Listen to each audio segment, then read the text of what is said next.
What is up, YouTubes? We got a new set, and new set means new draft guide, and for Zendikar Rising, I've had a chance to get a good amount of games under my belt, which you can check out in the links below. This has helped me settle in on that need-to-know info, like the top commons and uncommons, color rankings, and archetype game plans. Zendikar Rising is a very high synergy set with all 10 dual color pairings being supported. Drafting a good deck is not always about picking the best pile of cards, but getting as deep into an archetype as possible to maximize your high synergy and high value plays. I would consider Zendikar Rising to be a very swingy or snowbally set where getting ahead and getting those combo pieces out or value engines going can give you that insurmountable lead. Games will often play out slower than we saw with prior sets like Core Set 2021, but aggro can still do work, and I've had some great success with it, and just win by constant damage. Like that's the game plan. Here we go. The final overview point I'll make is the mana fixing in this set is not great. Green gets some land fetching, black actually brings a mana fixing card of its own, and Stonework Pack Beast helps us filter mana. That's kinda it. Splashing may happen, but I'm not looking to splash unless I really have a good reason to do so. Captain, no splash. Now moving on to the mechanics and the new card types, some of which could be considered mana fixing, but first we have MDFCs or modal double-faced cards. They'll be referred to as modal cards or double-faced cards or flip cards, but the point is, there's two sides. Some of these are the rare lands, which have two faces, each of which produces one type of mana. Then there are the double-faced cards that have a land side and a spell side, and you can find these at uncommon, rare, and mythic rare. Picking between a modal card and a boring, single-sided card will be a consistent test of your abilities while drafting. We'll touch more on that later, but here's a pro tip for you. You can also play the double-faced card as a land early on in the game, and then with a card like Tazim Raptors, bounce it back to your hand to cast it as a spell later on. Or you may want to play it as a land again for the value that we get from a returning mechanic, and that's landfall. How does it work? I know not, my liege. Consult the Book of Armaments! If you haven't seen it before, it means when a land falls into play for you, something helpful happens. It's very intuitive and also very strong. So this means don't rush those land drop plays out because you don't want to miss out on a free landfall trigger.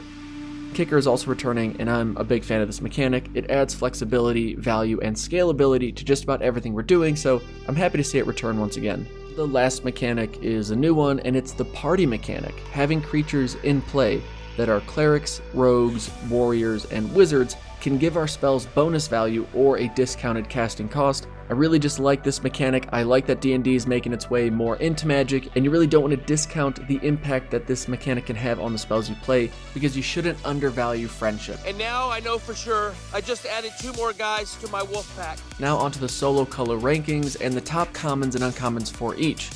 And these are especially important to know because when you start your draft, assuming you don't have a bomb rare staring at you when you open your pack, these are going to be the cards you look for.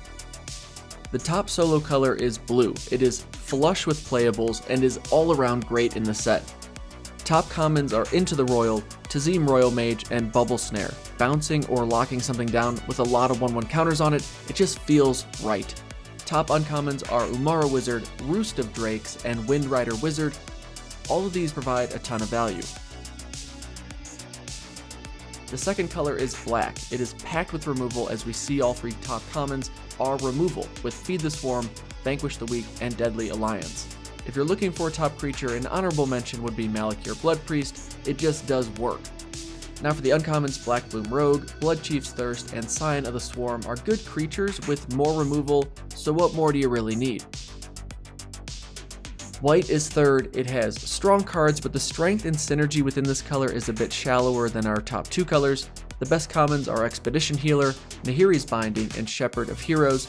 And Shepherd of Heroes is a card I'm happy to play multiples of in any white deck for the life gain, and the fact that a 3/4 flyer in this set is quite good. The top uncommons are Emiria Captain, Journey into Oblivion, and Fearless Fledgling, again with flying being so solid. We have 2 good creatures here, and Journey provides a pseudo-removal spell that your opponent is not likely to have an answer to, especially in best of 1. Next is green, and they could always use a bit more interaction, but all of its color pairings have been fun and strong to play. Top commons are Jiraga Visionary, Gnarly Colony, and Rabid Bite. All of those you're going to be happy to play in any green deck. For uncommons, Colony Ambush, which sounds like Call in the Ambush, random but quite fitting for what this card does. Next, there's Balagad Recovery, and then Vine Gecko. Green has some really good uncommons, which I'm going to point some more out in the Archetype review, so keep an eye out there. And then last, and sorta least, is red. It's not bad, but outside of its top commons and uncommons, it feels the weakest. We see Synergized Spellcraft, Grotog Bugcatcher, and Royal Eruption, with Royal Eruption being one of the best commons in the entire set. Top uncommons are Rockslide Sorcerer, Akum Warrior, and Thundering Rebuke, because hitting for 4 damage is enough to take out like 90% of the creatures in the set, and our creatures are just here hanging out, ready to apply some much needed pressure. Now let's dive into those color pairs, but quick disclaimer, I don't think ranking them is very helpful for this set, because any archetype can smash any other archetype in Zendikar Rising. Instead, I want to highlight the essential high synergy cards and combos for each archetype so you know what to snag as you progress through your draft. We'll start with blue-white, where we want flyers and we want party members because this combo wins off evasion and card advantage.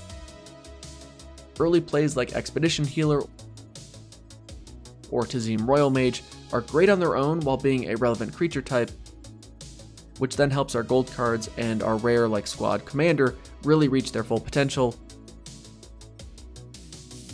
A wide board will make a card like Kabira Takedown consistently able to deal with our opponent's biggest threat, or we can pacify it, but if you get desperate, Practice Tactics is fine but not a top removal option. Yeah, and of course Shepherd of Heroes is great in this archetype.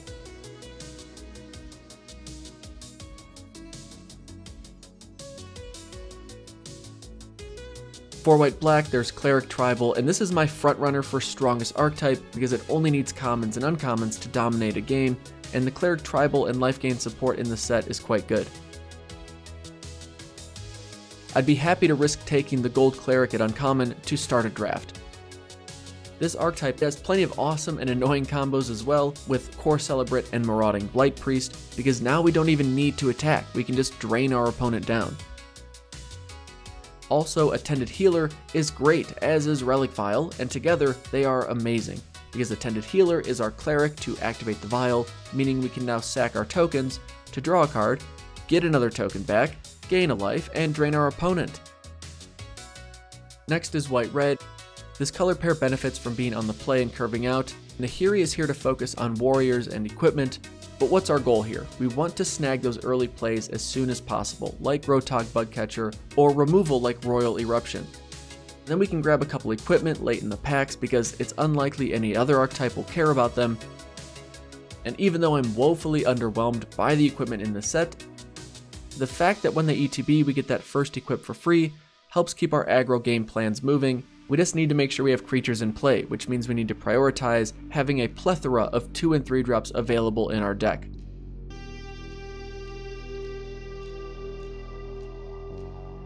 Our last white color pairing is white-green, and it's all about landfall. Just make sure you get some removal to handle aggro or evasive threats so your opponent can't squeak out that win before you really get rolling.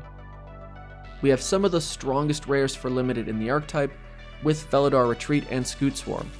Then our gold rare helps us get 2 lands to make sure we hit landfall triggers, and our commons and uncommons bring a sense of inevitability because they just keep growing. Fearless Fledgling, Prowling Felidar, and Territorial Scythecat all love landfall and pair really well with our gold uncommon, which also makes sure we hit landfall at least once if not twice a turn. Blue-black is rogues that mill, with a goal of getting 8 cards in our opponent's graveyard to get that bonus value.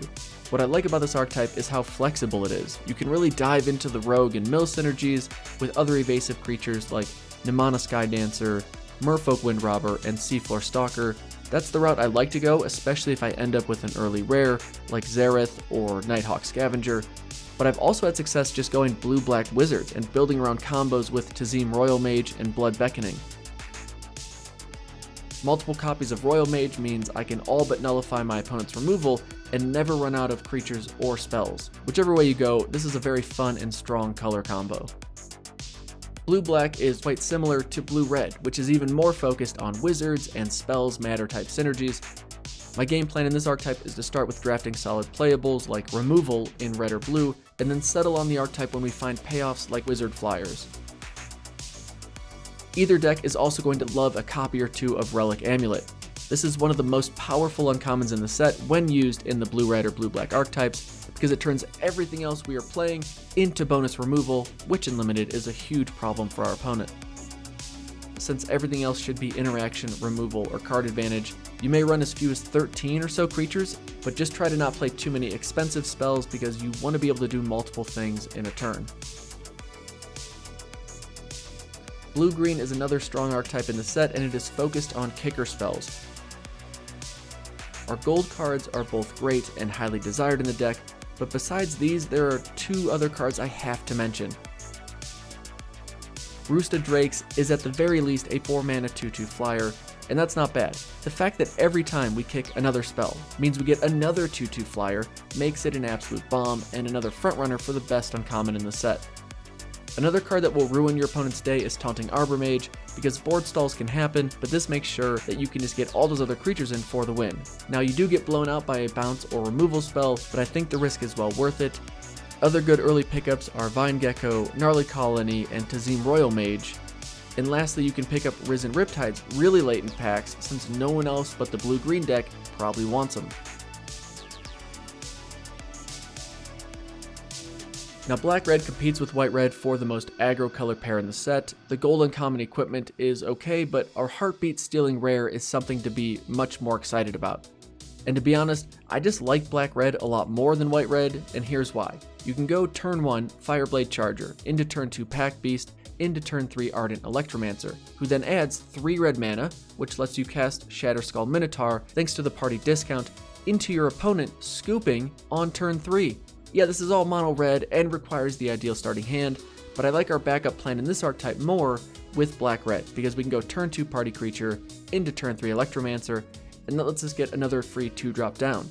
Then turn 4 drop something like Malakir Blood Priest and cast a removal or pump spell, and we should all but have the game locked down.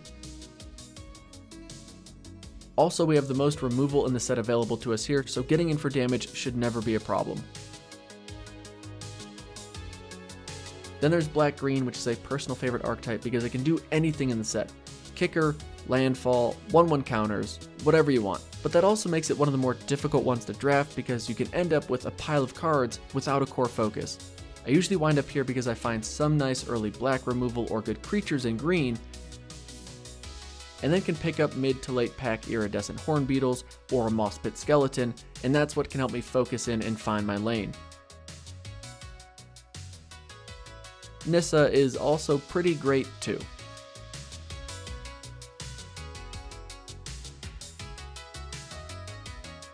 Last is green-red and its aggro landfall. If you can wind up with multiple Brushfire Elementals, you're in business. Our gold rare is also a beater because if the board stalls out, it won't stay that way for long.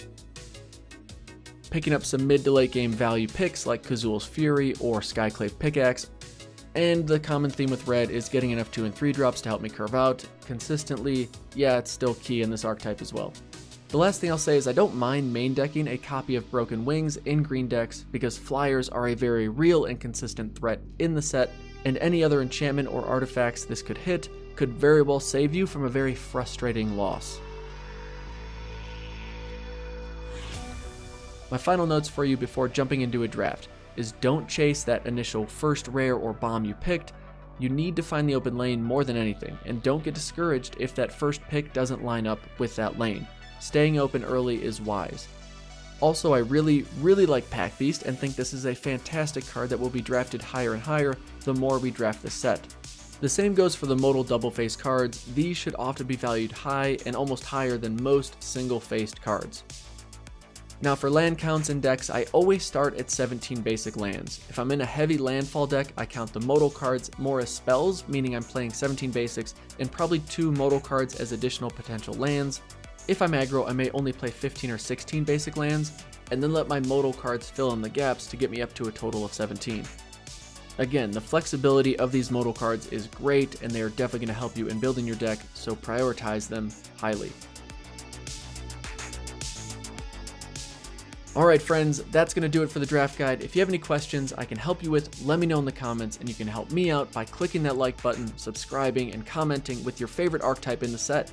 Thank you to Card Kingdom for sponsoring the channel. Check them out if you want to buy some boxes to draft with your friends. Thank you to my patrons for supporting the channel and making this kind of content possible, and thank you for watching.